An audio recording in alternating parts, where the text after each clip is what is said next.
for us. Beautiful. Okay, so that's there. And then Instagram, go live. Did you want me to check anything? Like if there's any places we're on or not? I can see we're live on Instagram. Hello, Instagram. And you can check maybe YouTube if we're live there. And then Facebook should be live as well. So hello. Okay, I think we are live. I always take a second just to double check. You never know. But okay, yeah, I think we're live. I'll get the okay from Tanya. We are? Okay. Hello, everybody. Welcome to Food and Spirits with Soul Seekers Paranormal. We got an exciting guest with us on tonight. We are so thrilled to have Bill Tabone from the Australian Paranormal Society. What? This is exciting. Hello, ladies. Hello. So we get to listen to this fun accent for the next hour. This is exciting. Hey, I love it. You guys are the ones with the accent. Touche, my friend, touche. So before we get into the interview, we need to know, what's everybody eating for snacks tonight? Oh, I've got me some beautiful smoked pork shoulder that a friend of mine did. Old Yugoslavian gentleman did it, and I tell you what, it's fantastic.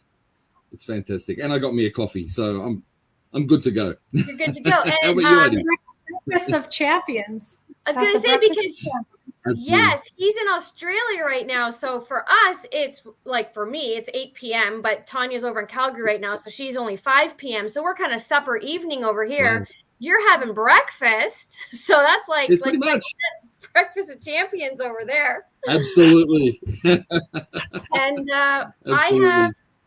I've got dried mangoes. I got a bag of dried mangoes here. Oh, yum. Yeah. Mangoes are awesome. What are you drinking? Oh, I'm drinking water in my bear cup. We can't see it. It's invisible in the background. Oh, I disappeared. Oh, it made me disappear. It's in here.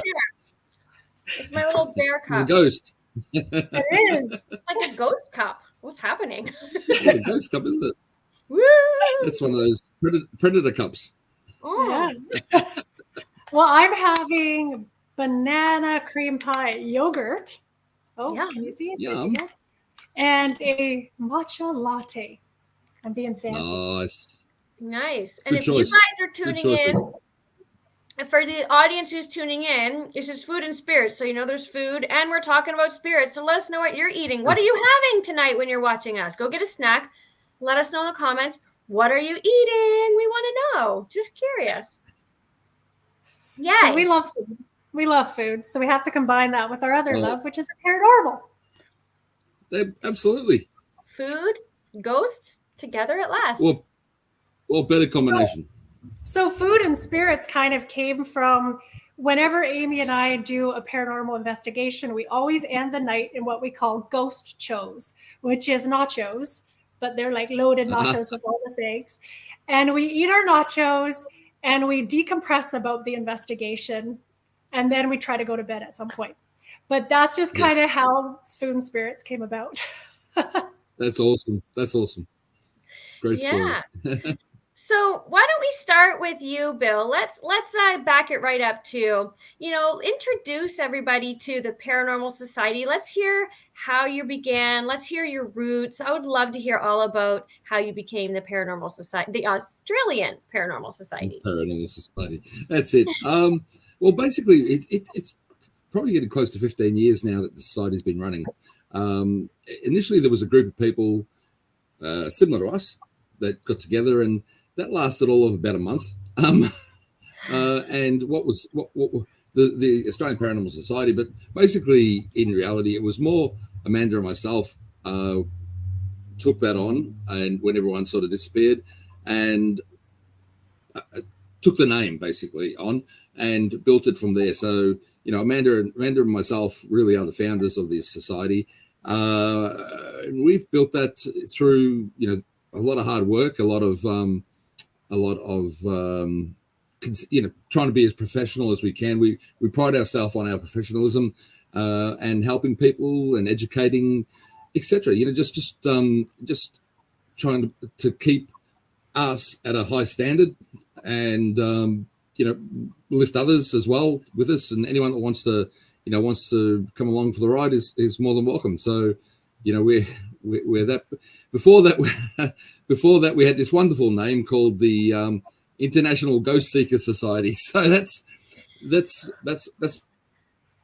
one I push in the background because that's a little bit embarrassing, but I can live with that. We've had 2 names before we landed on our 3rd name, so we know. We do. Name change situation. We're familiar with that. Oh, Bill froze. Are you there?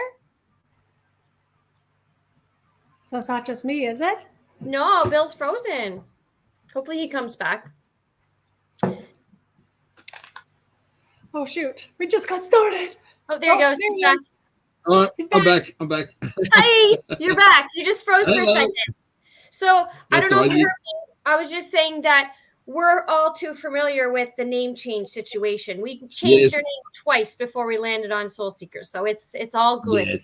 Yeah, I get that. I mean, the whole thing is, you have to be happy with what you're going to walk around with on your t-shirts and on your logos, and it's the APS is Australian Paranormal Society is a it's a well-known name in Australia, and we built on that. So, but I've been in the field a very long time. I've been 38 years as an investigator as of last January, and but always had a fascination, and this allows us to do what we love, do what we're passionate about.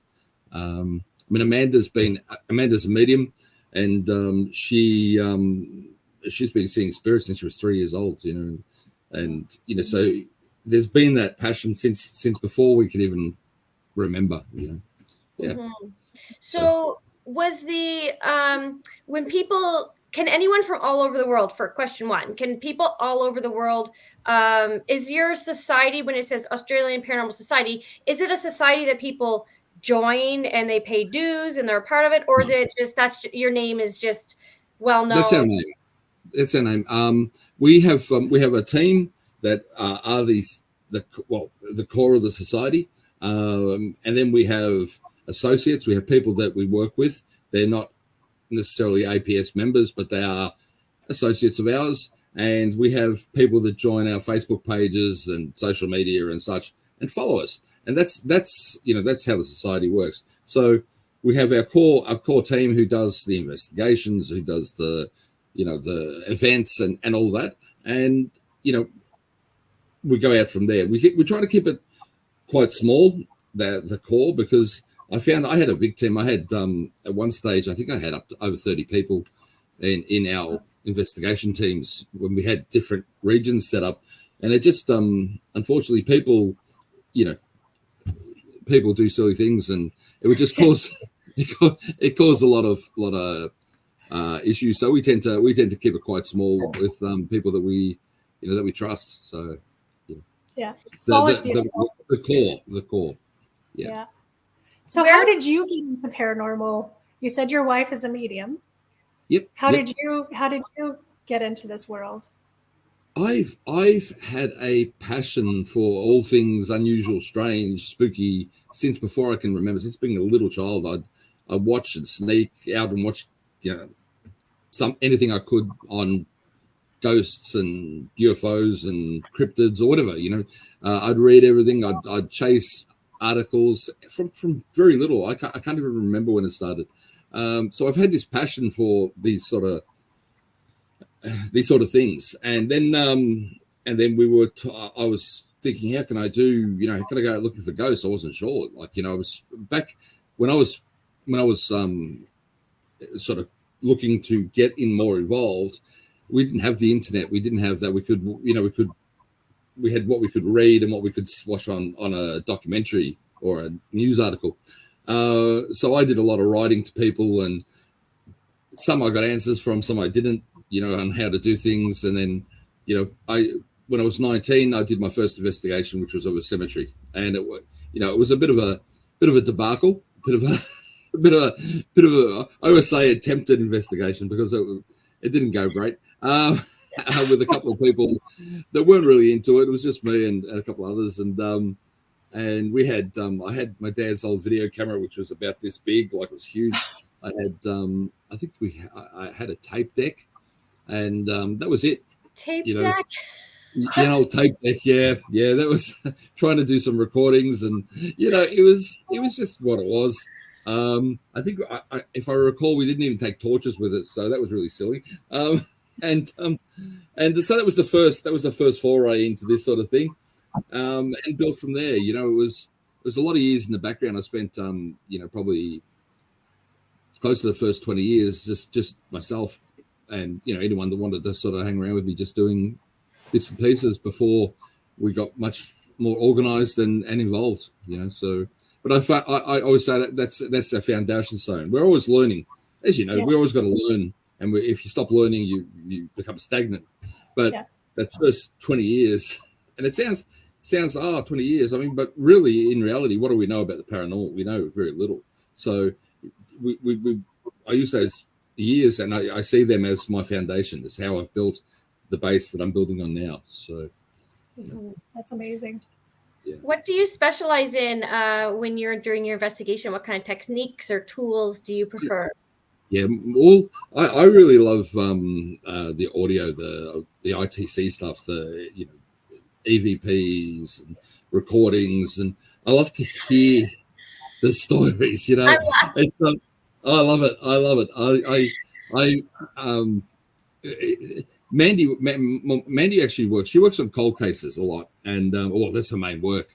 And what she does is she'll contact the spirit, will come and talk to her. There'll be a case, and somehow they'll let her know. And she does her thing. Mm-hmm. I'm not a medium, so she does her thing, but she also uses different devices. So she'll actually get the spirits to come through these devices, so she can actually record them. And some of the recordings are amazing. Like the detail, for example, one case, this spirit actually gave an address, like a house, street, suburb, etc. And then when she went to find out where she was buried, it told her where she was buried in the house. So and you get these, you can actually record these. She's recorded these things, and that's her side of things. My side is when we're out on the investigation or we're out on whatever. I love to have all the recorders going. I mean, we need cameras, we need all that sort of stuff and gadgets, but the audio for me is like, wow, when I can hear their voice, that's, I would say it's like a gold prospector that finds that nugget, start jumping around. Oh yeah, I EVPs because Amy, see, this is what maybe we could capture if you just be quiet. I know it's a thing. If you watch our video, the no clowning around, what was it, part 2? Yeah, part 2 of that one, you'll see. And also, what was it, the Henley House part? Which part was it? 1, 2, or 3? Part 2. Henley House part 2. Yeah, we did 2 EVP sessions, and they both failed royally. Oh no. And it's mostly my fault. I think that if the girls did it without me, we would probably be fine. But Tanya actually made a point of saying that, what was it? Noise was leaking out of your face because she was quiet and it was leaking out of her face. I was trying so hard not to talk. I'm like literally, it's taking every ounce of me not to speak or laugh or move. And it's no. She's like, you're leaking noise because everything is just coming out of me. I'm like, anyway, watch the episodes and you'll see our failed attempts at EVP. That's hilarious. To be fair, we have caught some really cool through the ghost box and the adapter. Yep. We have caught voices that the people recognize that was their son actually. Yeah. So that was cool. Amazing. So maybe EVP's not so much, but through the ghost box, it's fascinating. You know what? And there's different ways. These different devices. I mean, I'm not one on an investigation for myself. If I'm going out there myself, I usually just take a voice recorder and a camera. But we do research, so we use all the different equipment and such as everyone else does.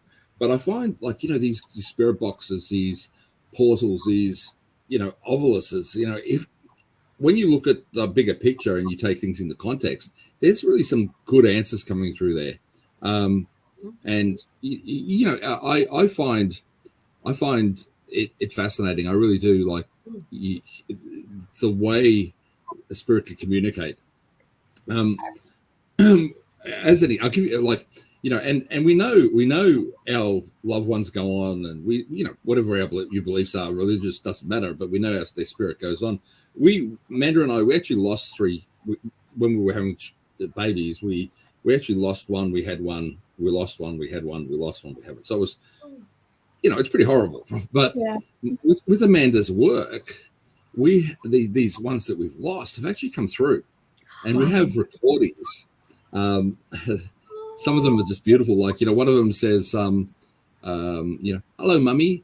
And, you know, it's a little boy, right? And, you know, another one, you know, says, you know, is this mummy?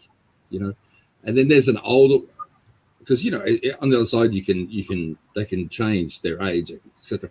Well, one of them is growing up, and she works with my wife on the other side. She's like, you know, a connection. And, you know, we have these contacts with our children, you know, that have passed. So, you know, we know. Wow. And as I said, this, like, and there's one where, sorry, I laugh because I can picture this little boy. There's this one recording where you hear, they must have someone that looks after them when they're young, and you hear they call him Luke. Luke, come here. You're like, come over here. And so Luke come, and then you hear him giggle and he'll run away. And you'll hear him, come here, Luke. Like, you know, they're telling him to come over and speak, but he's being cheeky. He ran away. So it's actually really, it's actually quite beautiful, you know. Yeah. So it's really, yeah. And I think that's like some really, like, we've encountered this too, is I think there's a big misconception about the paranormal. And like why we investigate, you know, we've come across like not a lot, but it happens where people are like, well, why do you want to, you're just talking to demons and you're just, you know, like why do you want to deal with all that dark stuff? Yes. And like, we don't deal with hardly, like, we've been doing this 5 years, and I could probably count on one hand where anything really dark came through. That was exactly. I would say Hollywood has a lot to answer for. You know, Hollywood has so much to answer for, because everything in those shows, and that's what they do. They make they have these stories where they want to sell, where people get scared. And, you know, people are not going to get scared if, you know, old Auntie May comes through and, you know, tells you a cookie recipe. You know what I mean? It's not going to work. You know what I mean? They need to be scared. And unfortunately, people, human nature is what they see. Sometimes they believe. You know what I mean? Right. But I mean, the majority of times, you know, the negative spirits or the darker spirits, it's not like that. You know, as you know yourself, you know, everything's a demon. You know, we get people coming to us, I think I've got a demon in my house. You know what I mean? And it's not. It's, you know, it's something you don't understand. It's human nature to be scared of what you don't understand, and, you know, to make it the worst it can be. You know what I mean? And it's our job, I believe, in that case, to educate people, you know, that it's not a demon. It's you know, it is what it is. It's, you know, it's, as I said, old Auntie Mary trying to give you a cookie recipe. You know, you just don't get it. You know what I mean? But no, that's you know, not being silly, but that's the truth. You know, Hollywood has a lot to answer for. But you're right. But, you know, I love that. But the other thing we were talking about speaking, what I have come across when we've had recorders going, and I always record everything, especially interviews, as you guys would too. And I several times I've had the spirit actually manipulate the voices of, well, my own voice as well. I did a client interview, and when I listened back to it, I'm actually swearing at the client in my voice. Wow. But that's not how we operate. I don't sit there and swear at a client, right? You know, I use language just around a client, you know. So I'm very careful how I speak to people. But in this recording, you hear me actually like swearing, and so they can manipulate sound, and that's, you know, that's how we get our EVPs, obviously, but in one way. But, you know, they can do that. So even when you're talking, you know, you get they could manipulate your voice to get their message across. Wow. I've had that happen in my own home because I live in a haunted house. And my daughters have heard me call their name, and I've heard them call like mom in their voice. So that's happened to us quite a lot, actually. So I totally know what you're saying. We get that too. We get that quite a bit. I actually live in a house that we, before we bought this house, about 6 years before, we actually had to investigate it and clean it out because there was actually a murder here that still hasn't been solved. We through the spirit, we actually got names, and we've got the information, and we passed that on to police. But they need to. The problem is with police is they need to be able to match that to hard evidence, and they can't. But we cleanse it out, and now we live in this house. And people, the funny thing is, on Uber or the taxis, when they come to drop people off, or they pick one of my kids up or do something, they'll say, "Oh, this is the murder house." They've got it actually written as the murder house. So yeah, it's funny. Wow. Yeah. I'm just curious, where in Australia are you based out of? You personally? We're in I'm in a place called Pakenham, which is in Victoria. So our capital city is Melbourne. So if you picture Australia, and you've got Australia and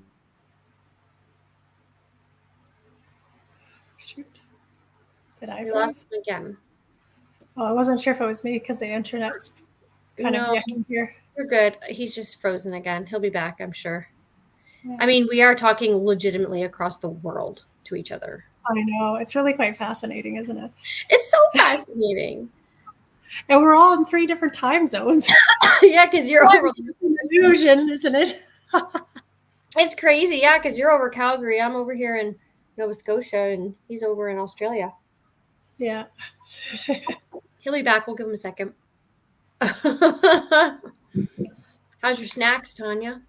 I'm just going to open up my snack. I just bought this yogurt today. I thought it'd be yummy. I'm liking mine. Mangoes. Trying to keep it healthy. He lost connection. He'll be back. Yeah. In the meantime, we'll do a song and dance. What's that? In the meantime, we'll do a song and dance. It's true. If you guys have any questions while we're waiting for Bill to come back. We got nobody on the chats tonight, which is interesting because the other night we had quite a few. I don't know if things are. Let me look. Where's everybody? Yeah, it's pretty slow. But if you're watching the replay, just comment replay if you like. And feel free to throw out some questions. We will be watching, the comments and stuff. So we'll definitely answer questions if you have anything for Bill or for ourselves. Just comment below. Where are you tuning in from? Where are you coming in from? Like, say hello. Let us know where you're at. Maybe check. I'm going to check because we did get some comments on. Over on Instagram? Sorry, YouTube, not TikTok. Oh, YouTube. Okay, check YouTube. I'm going to check on Facebook and see what's happening. Yeah, the internet's been really funny here too. So I was worried I wouldn't get on. Yeah, if anyone was going to lose connection, I was sure it would have been you. Yeah. Well, I'm not entirely shocked. Okay. So I see our live here. But yeah. Okay. I was just checking. We're live, so it's really weird. Like, it's like we're invisible. Yeah, like there's nothing on. There was one comment on our YouTube, but that's it. What was the comment? Do we see it? Actually, I think it was Mason. Oh, Kara's boy. He's so cute. Hello. He's been waiting for us to go live. He's so sweet. Oh, he is. Oh, that yogurt's delicious. Holy crap. I know. That is so good. I like the key lime pie one. Oh, my gosh. Oh, yeah. I got that too. I got banana, cherry, and key lime. So I'll be eating good. But yeah. So. Yeah. I don't know. Maybe he lost internet completely. Yeah, he might have lost. We'll give him a couple minutes, and if not, that's cool. It was nice to have him on all the. Oh, here he is. He's back. Yay! I'm sorry about that. Our power just went out. Your power, the spirits. Yes, I think so. I don't think they want me speaking to you. Just give me a moment. I'm just getting out of my office, which is pitch black. Is it Into some daylight paranormal, here. or is there something going on over there? No, I think something's looks like the whole house is out, so I'm not sure what's happening. But Oh, wow. that's all good. Well, there might have been a transformer blowing or some sort of accident, or they could be doing some work. But sorry, I'm just coming down to my wife's office, which is here. Where can you see me? You can. All right. So sorry, I'm on my phone. Is that okay? You're fine. You're Looks totally good. fine. I understand power outages and I understand internet outages. I thought for sure it'd be me. So No. worries. I and then I jumped on my phone. I was trying to figure out how to get back in. So I'm thinking, oh, geez. All right. So sorry, you were asking. So I'm in Melbourne, basically, which is bottom. If you look at the map, bottom right-hand side, pretty much Okay. of Australia. So yes. Very cool. So I want to ask you, what was your most scariest investigation? You know what? It's there's been quite a few, but we spent a lot of time up at an asylum called Ararat or Arradale, which is in a country town called Ararat, and that was probably one of the scariest ones I've had there. At one point, there was it was the biggest asylum in the Southern Hemisphere, with over 65 buildings, massive location, and this in this case we were in the men's ward. The men's ward is 3 stories, and we were in the bottom floor, and there's something very dark down there. And one day I was there, we had my daughter's also a medium, and she picked up about a young girl that was in there, and we ended up going back there, myself and one of my team, to actually help this girl cross over, because she was actually being held there by a male spirit, domineering male spirit, and it went crazy. Literally, for example, in this building, which was closed off, there was no open doors, no open windows. There was wind, like there was wind blowing through the building, like we were standing on an open field, and it hit me on one side of my body, and when I turned, it actually stayed on the same side. This wind, it was like it would follow me, but it was nuts. The place went it got extremely dark, cold. You felt like I did. I used to train martial arts, teach martial arts, and I used to train a lot of security people and that sort of stuff. And you get a feeling when you're about there's going to be something happening, something physical happening, and that's the feeling I got of that incident. Well, as we thought, we better get out, so because we'd moved this lady over, and this thing went nuts. So we're back. We're getting out, and I felt I was going to be attacked. So I turned around, and my partner grabbed me, and he pulled me out the door, and we shut the door, and we sealed the door to stop anything coming out. But then as we were standing there looking at this door, something starts hitting the door from the other side, like bang, bang, bang, and I was praying that our seal held, and it did. But that was probably one of the scariest. The other one was actually down on the beach, near the beach here. There's actually an old military bunker out in the middle of scrubland, and I didn't know about it. And one of my guys lived down that way, and he took me down there. One Saturday night at about 10 o'clock, he said, "Come and check this bunker out with me." I said, "Yeah, all right." So we drove out to the middle of nowhere, went down this tiny track. It was about 12 inches wide, and the scrub and everything around was so thick you couldn't walk anywhere else. And all right, we entered this bunker, and there's lit candles in there. I've gone, this is really weird. There's no one in there, but there's these lit candles. And he turns to me and he says, I said, "Why is there lit candles?" He said, "Oh, they do black magic in here, apparently. No. Bad magic." Right. And I've gone, "Oh, okay, that's interesting." And next thing you know, we hear something huge like this. I can't tell you what it was. I don't know what it was. I didn't see it. We just heard it, and I felt it. Something really felt negative. Walking around outside through the scrub. Now, you can't walk through this scrub. It's so thick, but you could hear it crunching and moving through this scrub. And I thought, that's really bizarre. We need to leave. So that was probably the two sort of. And they probably don't sound as bad when we're speaking here, but they were probably the two incidences that were probably the scariest for me. Well, so scared that it made you leave. You didn't even stay to kind of see what it was. No, well, I've been around a long time, and I'm pretty gutsy. I don't take the flights at fancy. I don't get scared really easily. I cry sometimes. No. But so for me to want to get out of a place, it has to be pretty bad. It has to be nasty, but, and I'm not, it's just one of those things we shouldn't be here. We got to go, right. It's like any place, not necessarily to do with spirits. If you walk into a nightclub, I don't go to nightclubs, but right. Maybe when I was younger, you walk into a nightclub and it doesn't feel right. So let's go. Something's not right. You don't know if anything's going to happen. You don't know what the situation is, but it's probably, it doesn't feel nice. It doesn't feel right. So yeah, totally get that. Yeah.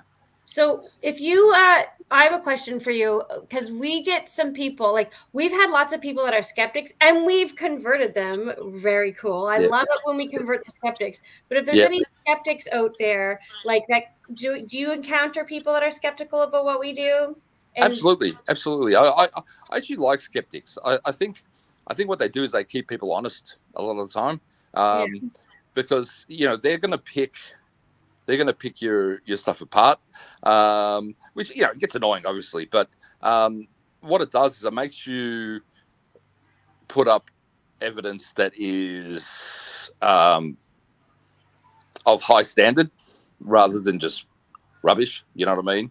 For one, for two, it keeps people honest. You know what I mean? To me, it's you need yin and yang. You need balance. So you need people that believe. You need people that don't believe, and then you need the skeptics. Now, a true skeptic, and this is the point people got to understand. A true skeptic, when people say I'm a skeptic, no, you're a non-believer. Right. Because nothing I show you or nothing I say to you will change your mind. That's a non-believer. Right. A skeptic sits on the fence, and a skeptic, if I show him evidence that he can't say, oh no, it's this or it's that, then he will say, okay, that's interesting. And he'll go, he'll take that on board. So a true skeptic is one that will accept evidence that we can prove. Yeah. That's the difference. That's the difference between a skeptic and a non-believer. Yeah, that's an interesting way. Yeah, that's an interesting way to put it, because the skeptic, it has still an open mind a bit, that you can exactly or take them and they can experience things. Whereas like a non-believer, it doesn't matter. It doesn't matter what you show them. Yeah, there's the old saying that if you're a non-believer, no proof is enough. If you're a believer, no proof is necessary. Right. So and a skeptic has to sit in the middle and fall either way. Yeah, a true skeptic. I really like that, because so when people come and say, oh, I'm a skeptic, I like to ask them, are you skeptic or non-believer? Because that's two different things. That's the thing, because I mean, there's a difference between, it's like anything. It's like if a doctor said to you, hey, you've got 3 days to live, and the person says, oh, I don't believe you, right? It doesn't mean that it's not going to happen. It just means I don't believe you. So it's like, spirit activity, hey, look, that cup over there is floating in midair. I know, I don't believe you. It's really a stupid position to be in the sense that sometimes the evidence is right there in front of you, but because of your mindset, you can't accept it. Yeah. It works the other way as well. It's like a believer, sometimes, there's what they believe is evidence is so far from evidence that, but they won't accept that it's not paranormal. Does that make, so it works both ways. Oh I'll yeah. give you, Oh yeah. I'll give you a really quick example. I had a lady send me a photo for analysis many years ago, and it was one of those.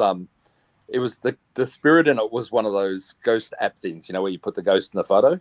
And yeah, and I said to her, look, I knew straight away, and we have banks of all these apps and things that we can match things to if we need to. So I actually sent back to her and said, look, unfortunately, I think someone's playing games with you.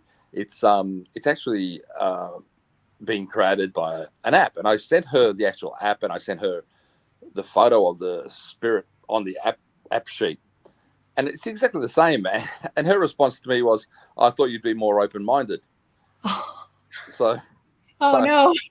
Yeah, so it happens. But then on the other hand, as you said, when you get you've got skeptics to become believers. That's great. I mean, I love that. I the best story I've got for that is I had I used to run tours at an old jail, which was now a hotel, and we used to, this is many years ago, we used to finish off with a spirit box session, and wives would drag their husbands, and the husbands to be sitting there, or looking like they're going to fall asleep, bored as anything. And I remember this one lady brought a husband, and we asked spirit, is there anyone here and it actually said this guy's name, like first and surname, and and I knew I'm terrible with names. For some reason, I knew his name, and I looked at him, and his mouth dropped open. Now, they used to turn up at like every second event now, and it was him dragging her along to these events. So, which was fun. It was good. I love that. I love that. I really like that story too. Don't worry. And I think that's like the whole, like what I'll say to people is that the difference is an experience, right? Like if you've had an experience, a paranormal experience, yep, that really shifts you into being a believer. But if you've never had, or you're not open to have one, then you're either a skeptic or like you said, a non-believer. Yeah. Because once you've had those experiences, how do you deny it unless you're so set that this doesn't exist? Yes. Yep. And that's the thing. That's where that's a non-believer mindset. That doesn't matter what you show them or what they experience, they don't believe. So yeah, very. So there's not much you can do about that, and I'm not interested. It can be frustrating, but it can be frustrating. Yeah. Yeah. But it's just interesting. It is interesting. They're like that because it's like you're just being rude now. Well, that's the point. It's like anything. Any subject.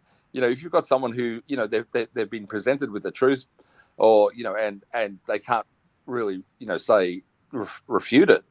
But they're still sticking to their guns. It's just being obstinate. Just being a pain. Yeah. Yeah. Fun times. We've got to love these people. So do you have any events coming up right now? Oh, we got a lot of events. We we've got a big event. We actually have the do you know the Kling brothers? They used to be on a show called Ghost Lab. A couple of Texan boys. They come. We've brought them over here once before with a friend of ours about 10 years ago, and I promised to bring them back. So I've got them coming out in the end of June. So in about 4 weeks they'll be here, and we've got a bunch of investigations and presentations, and we'll be here and over in South Australia. So that's a big one, but that's pretty much all sold out apart from the presentation we have here in Melbourne, which is in a huge venue. It sits about 360 people, and I think we've got about 230 or 240 sold already for that. So we've got a couple there spare, but that's about it. So we're pretty much sold out.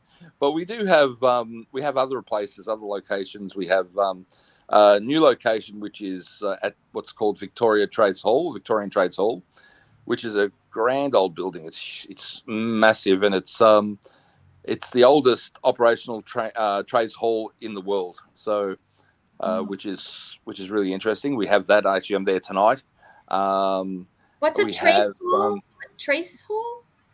No, it's for unions. Oh, a hall, that, like a hall. yeah, it was a trade union building. So Trade union hall. Okay, yes. Okay, I yes, you. and Okay. it's massive. Like it's absolutely enormous, and it was built in the mid 1850s, finished in the 1870s. A lot of energy in there, a lot of activity. Now, initially, we were the first ones to investigate it. We did the first investigation about 4 weeks ago, and 5 weeks ago, and we've just started doing public investigations, taking people in there. So it's quite interesting. We also have a place called Bandura Park Farm, which is an old part of an old mansion house, and we have that tomorrow night. We run that on a regular run them both on a regular basis, and a couple of other locations that we do. So we have a lot going on. Anyone interested can just jump on our page on the Australian Paranormal Society on Facebook and see what we've got there. Send us a message, ask us questions. We're open for a bunch of things. We also do a bunch of workshops. So we have a few of them coming up, which is they could be anything from different ways to investigate through to a workshop on, say, astral projection or spiritual protection. So we're pretty open in what we do. So we try to diversify and get people to think about different things. So yeah. And do you lead a lot of these workshops and events, or do you have other people in the society that are doing that? I tend to lead most of them. I have one gentleman who runs some of the investigations for me. He's been around a long time with me. Amanda she doesn't like to be upfront with people. She likes to hide in the background. She's a bit shy, and focus on her work. But I tend to run most of them. But we do have other people that come in, to do different areas. I have a friend of ours who manufactures paranormal equipment, called Spirit Tech, and he'll do a workshop on equipment if we need. I have other people that are into photography, and so they might talk about photography, etc. So it depends on what we need. We have, as I said, we have workshops, and we do lectures. I do a lot of lectures at libraries, public libraries for people, so get the word out there and get people interested. We also will be having setting up some expos and symposiums for both for ghost hunting and paranormal investigations, as well as ufology and cryptozoology. So really, really trying to build the field here in Australia, in Melbourne. We're very lucky. We have a pretty good network. We have a good bunch of friends worldwide, and we can, that support us and that we support them. So very, very happy to have that. Actually, some really good people, some really good friends. I think that's really important. Is like everyone supporting each other in this field, because there's Absolutely. There's room for everybody in this industry, I think, and 100%. and the same like you could take one location and put different groups of people in that location, and different things are going to happen. Oh, so absolutely. Absolutely. I feel like gatekeeping isn't necessary in this kind of industry. There's enough, so much for everybody to go around. Oh, exactly.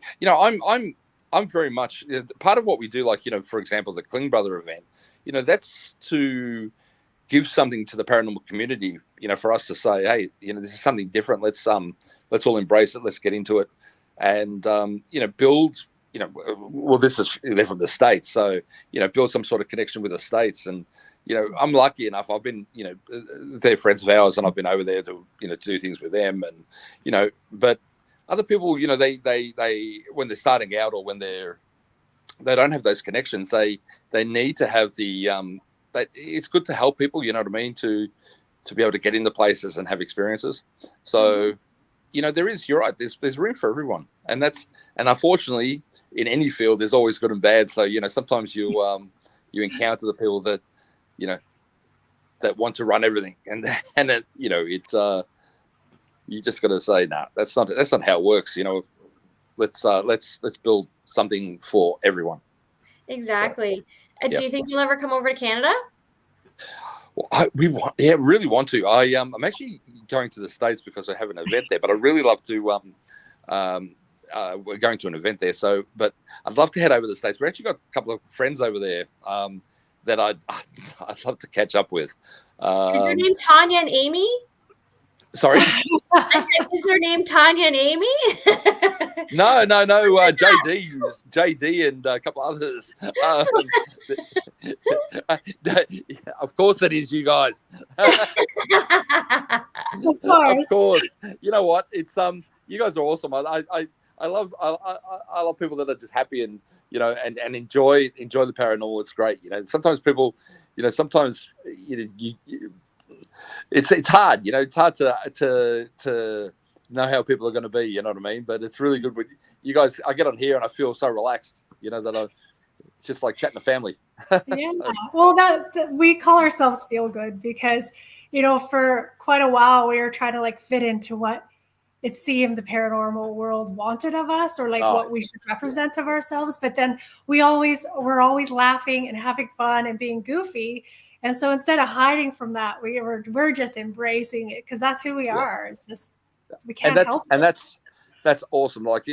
Unfortunately, this world tries to put you in a box sometimes, and you should be this, you should be that. We love to have a joke, we love to have a laugh, but I bet you guys are the same. When we're I would say when we're not working, we're not actually doing an investigation for a client. When we're doing that, we're serious. So it's all business. And but other than that, we love to have a laugh. I always say to my kids are involved. I have 5 kids, and most of them have been involved at some point, still involved. And I'll say to my son, if I got one of my sons come with me, I'll say, it's business time, bro. And their demeanor will change, and we'll walk into the job and we'll do the job. But they know how we work. There's time for fun, and then there's when we got to be serious. But hey, life's too short not to laugh, so have fun. Exactly. Well, we would love to come over to Australia one day. That's all the way across the world from us, but we would, oh my gosh, if we ever come to Australia, we are so going to visit you. Come. You'll be most welcome. We'll set up a bunch of things for you guys. We got some great places, and we got, some really good places that you guys can come and check out, and you'll always be welcome here. We'll definitely look after you guys. And I'm going to make it to Canada and visit you guys too. So we will. Mandy would love that. Mandy's never been overseas. She's actually coming with me when in September, October when I'm over in the States there, and bringing 2 of my boys who haven't been over either. My oldest son has been over with me, and we had a blast. But just trying to get back there after the last couple of years, and it's been a little bit hard. So with COVID, and then. I actually had a work injury. I busted my shoulder up pretty badly, and couldn't do any outside paranormal stuff for about 2.5 years, nearly 3 years. So because of the injury itself, but I was, everything was in the background. I had other people running things for me, so I've been back in since probably about November last year, and you know what? I'm loving it. It's great. Mm-hmm. So, and this is pretty much my full-time job at the moment. So, the tours and the all the workshops and things. So, it's interesting. I love what we do. So, where in the States are you going in October? We're heading everywhere. We're going to San Francisco. And because I promised the boys we're going to hit Alcatraz, and I've been there myself, and it's great. I've been there. We're gonna do a night tour there, which is great. We're heading. Then we're going over to San Antonio in Texas. So it's a bit of a jumping around because I have to be in Gettysburg at a certain date. So I had to work it around because there's school holidays as well for my youngest. So we'll be in San Francisco, San Antonio. We're staying at the Mango Hotel there, which I've been at a couple of times. It's a great old hotel.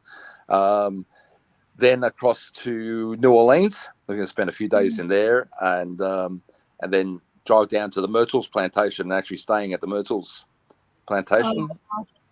And then from there, we're going to jump over, sort of, as I said, we're jumping around a bit. So we're going to go to New York. What are you in New York? I was asking because we're going to be in New York in October. Really? Yep. I can't remember the dates I'm going to be there. I will let you know. I think it'll be the beginning of October, and I just can't remember the dates. I'm sorry. No, that's okay. I was asking because I'm like, if he says New York, I'm going to lose my mind because we're going to be in New York State in October, mid-October. Yeah. I'll let you know. I'll have to double check. I can't remember the exact dates. And then New York I'll come to Philadelphia, hire a car, and drive over to Gettysburg. And I'm spending pretty much spending a week there. So we get there on the Monday, and then the Kling brothers have got an event there, which we're going to. So that's Friday, Saturday. So do that, and then the Sunday we'll head back, spend a couple of days in Philadelphia, and hit Fort Mifflin, Eastern State Penitentiary. We're organising some investigations in these places, obviously, and then was thinking about actually stopping on the way home in LA, California, there, to check out the Queen Mary. Maybe spend the night in the Queen Mary, which would be interesting. So a little bit all over the place, but That's awesome. Yeah, but loving it. So it should be a lot of fun. So, oh wow! So where are the hot spots you're hitting in New York? Do you have? New York is really the reason I'm going to New York. I mean, I haven't worked. I'm sort of just booked hotels, and I haven't worked out what we're investigating there yet. I've got Gettysburg. I got worked out. Philadelphia. I got worked out. San Antonio. San Francisco. I've got those worked out. New York, I haven't, because it's more so my youngest actually wanted to go there, and there's a couple of stores he wants to go to, and see things he wants to see. So it's more for him. But I'm wondering, because we're only really there 2 days, so I'm wondering whether I do organise anything sort of proper, or just have a wander. Yeah. Sometimes you just gotta, what do they say? Stop and smell the roses. You know what I mean? So yes. Yeah. Or smell the coffee. I love the coffee better than roses. Cal, is there anything else that you want to tell our listeners about you? Like any way to, like you said, your Facebook page, but anything else you want for people to find you or anything like that? Thanks, guys. Look, I'm just to say to the you got your listeners. We are really open for people to contact us. If you, as I mentioned, the Australian Paranormal Society, jump on Facebook there. Also, if you check out Haunted, Old and Beautiful by Amanda APS, she puts up a lot of amazing stuff there as well. If you're interested in some good reading, we have several books out. My books are to do with more the ghosts and hauntings. One of the city of Melbourne, and another one of Arrowdale Asylum.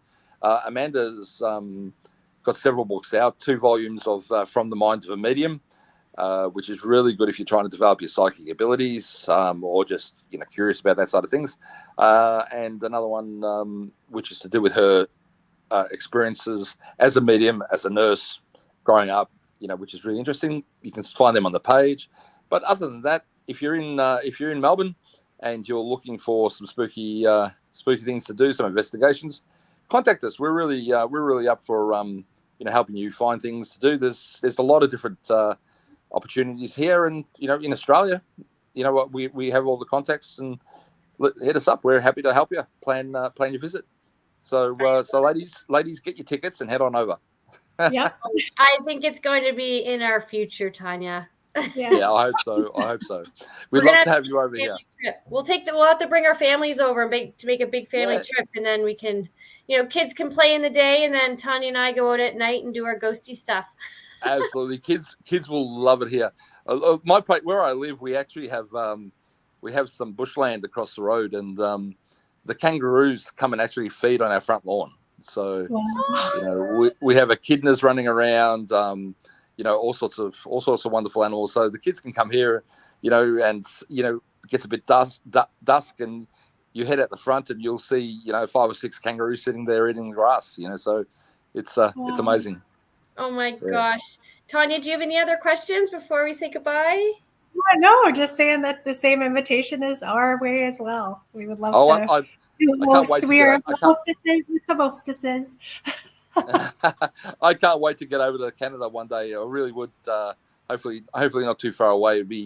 It's a beautiful place. Actually, one of my guys, Tony, he's like my second, with the tours and all that.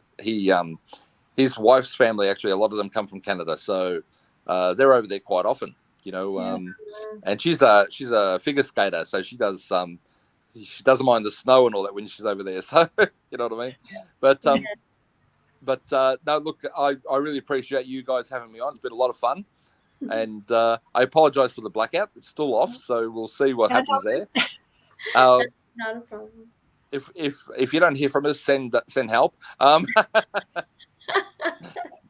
But ladies, thank you so much for having me on. It's been a lot of fun.